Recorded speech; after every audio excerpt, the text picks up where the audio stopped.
Lieutenant general Shri DP Pandey ji, Jammu Kashmir police के DGP Shri Dilbag Singh ji, army, air force, police और civil administration के सभी अधिकारीगण, यहाँ उपस्थित देवियों, सज्जनों, मित्रों तथा मीडिया के साथियों, आज ब्रिगेडियर राजेंद्र सिंह जी की पुण्यतिथि है। सबसे पहले मैं उनकी वीरता, जम्मू कश्मीर, कश्मीरियत और कश्मीरी आवाम को बचाने के लिए किए गए सर्वोच्च बलिदान को नमन करता हूँ, श्रद्धांजलि देता हूँ।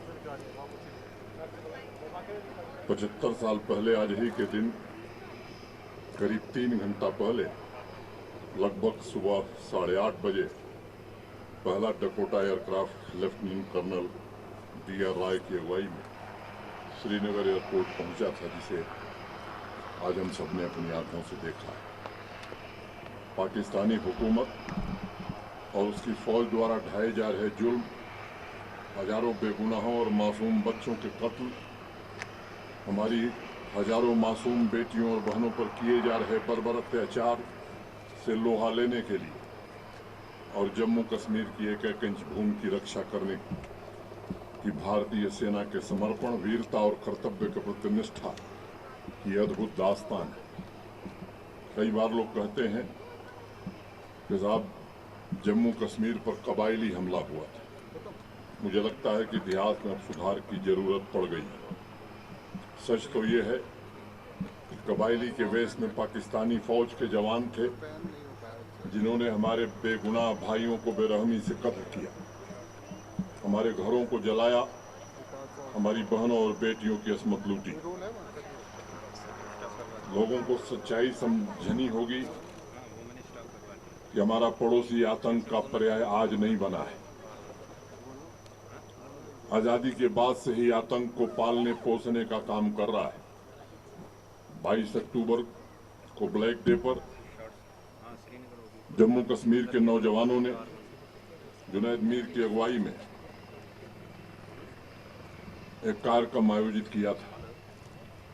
मैंने भी उस कार्यक्रम में शिरकत की थी और मैंने एक बात कही थी कि नई पीढ़ी को बताने की जरूरत है कि विश्व में आतंक के सबसे बड़े रहनुमा हमारे पड़ोसी मुल्क ने सिर्फ 99 के कारगिल आक्रमण में ही नहीं झूठ बोला, बल्कि 75 साल से झूठ बोलता चला रहा है और निर्दोष लोगों की हत्या में शामिल रहा है।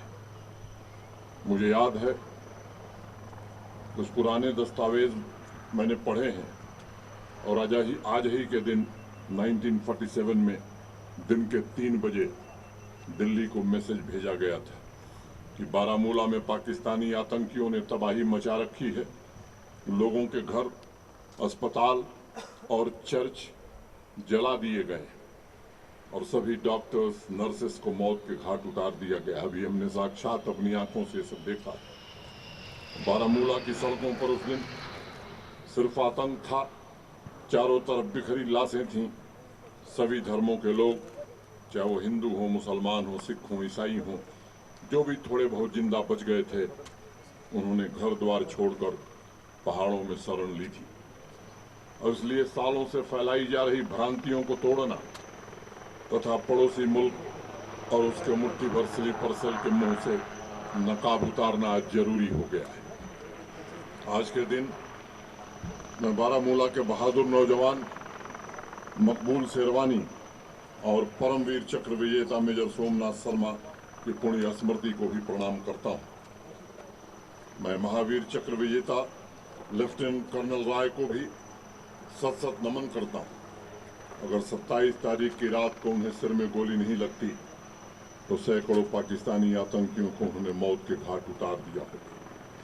चिनार कोर के साथियों को मैं 3 नवंबर की एक छोटी सी कहानी बताना चाहूंगा, जो मैंने दस्तावेजों में पढ़ी है।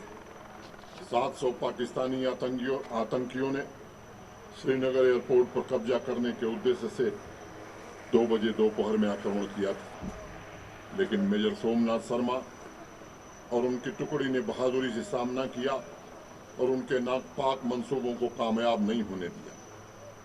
मेजर सोमनाथ शर्मा के साथ 15 और जवानों ने शहादत दी।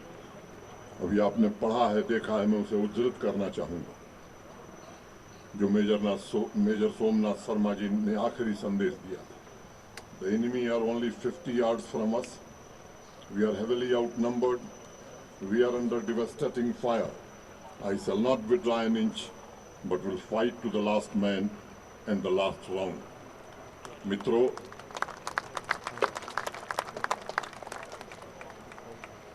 मातृभूमि की सेवा में इससे उच्चतम मानदंड नहीं हो सकते बलिदान। इस शौर्य, देशभक्ति, धैर्य तथा आत्म बलिदान से मेजर सोमनाथ शर्मा और उनके जवानों ने, उनके साथियों ने जम्मू कश्मीर की रक्षा के लिए शहादत दी।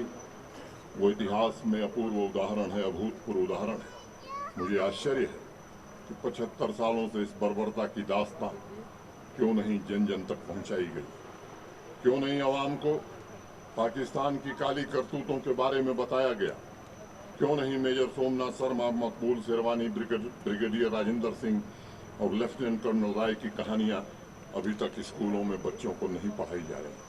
और आज हम कहना चाहते हैं कि अब कहानियां अगले साल से जम्मू कश्मीर के सिलेबस में पढ़ाई जाएंगी। आज़ादी के अमृत महोत्सव पर्व पर हम सभी का ये दायित्व है कि मातृभूमि की रक्षा करते हुए अपने प्राणों की बाजी लगाने वाले इन शूरवीर योद्धाओं की कहानियां हर बच्चे की जुबान पर।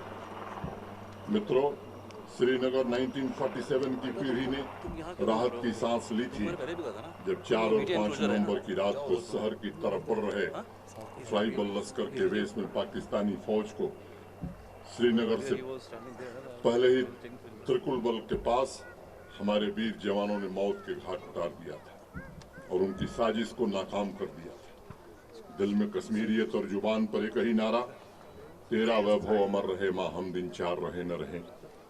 ये हमारी भावना है, ये हमारे वीरों की संस्कृति है। जम्मू कश्मीर का हर एक नागरिक हमारे दिल का, हमारे शरीर का अटूट हिस्सा है।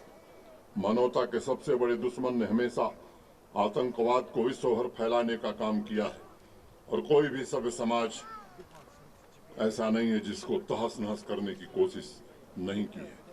अभी भी नापाक कोशिशें चल रही हैं और ऐसे में आप सभी को देश के सम्मान, अखंडता और जम्मू कश्मीर के हर एक नागरिक की रक्षा के लिए हमेशा चौकन्ना रहना होगा। मुझे आपकी आत्मशक्ति और संकल्प शक्ति पर गर्व है। आज जम्मू कश्मीर समृद्धि और विकास की ओर आगे बढ़ रहा है और मैं कहना चाहता हूँ कि समृद्धि और विकास की पहली और अनिवार्य शर्त होती है शांति, और शांति कायम करने में आप सबका जो योगदान है उसकी जितनी भी प्रशंसा की जाए वो कम है। देश के विकसित राज्यों में जल्द ही इसका नाम शुमार हो, यह भारत सरकार की प्राथमिकता है। भारतीय सेना के सभी तीनों अंग दिन प्रतिदिन मजबूत हों, उनका शौर्य बढ़े और राष्ट्र के सभी नागरिकों की रक्षा की महान परंपरा एवं कर्तव्य को हमेशा इसी तरह अपने मजबूत कंधों को लेकर चलें, मैं ऐसी कामना करता हूं।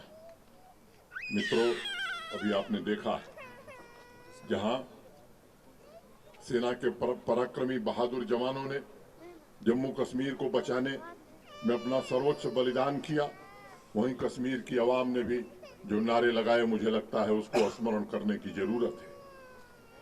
पाकिस्तानियों का नारा था सिखों का सर, हिंदुओं मुसलमानों का जर, और कश्मीर की आवाम इसके जवाब में नारा दे रही थी, हमलावर खबरदार, हम कश्मीरी हैं तैयार।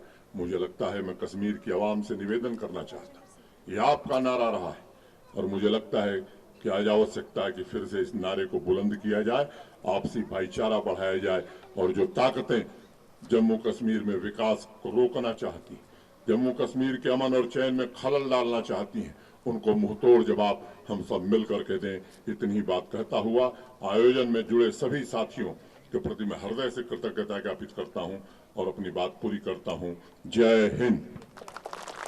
Thank you sir. May I request